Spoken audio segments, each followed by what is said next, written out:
Why is the buy box so important? Like we did preface this conversation with, it helps you to make sure that when you get to a point where you're done buying and you can just live off of your cash flow, that you never, you're not regretting what you bought. Right.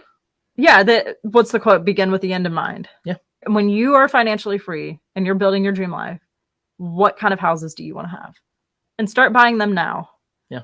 From our experience, we bought some stuff that was cheaper. Yeah, and one house, we rented it out to a tenant. She lived there for 9 months and then COVID hit.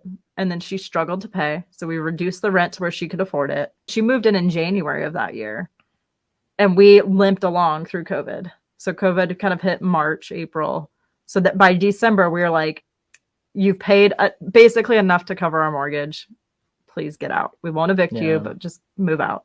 And she did. And the house was in decent shape. It was decent. Yeah. And I looked at our tax return because she basically moved in early January, left late December. And we literally made like $5 for the year on that house.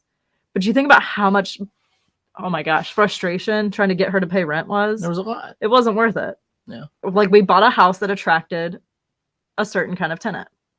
And it was unfortunate the way COVID hit because she was in the healthcare industry.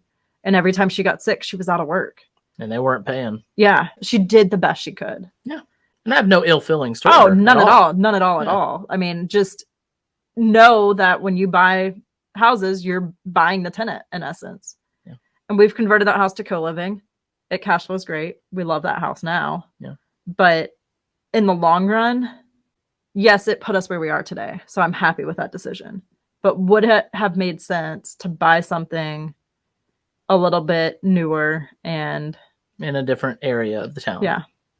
Who knows? I mean, if that was our first house, we probably wouldn't have kept buying because it was so painful. It was painful. I don't know. I think we would have still kept moving because our why was so big. True. We weren't going to accept The no beat. as an answer. Yeah.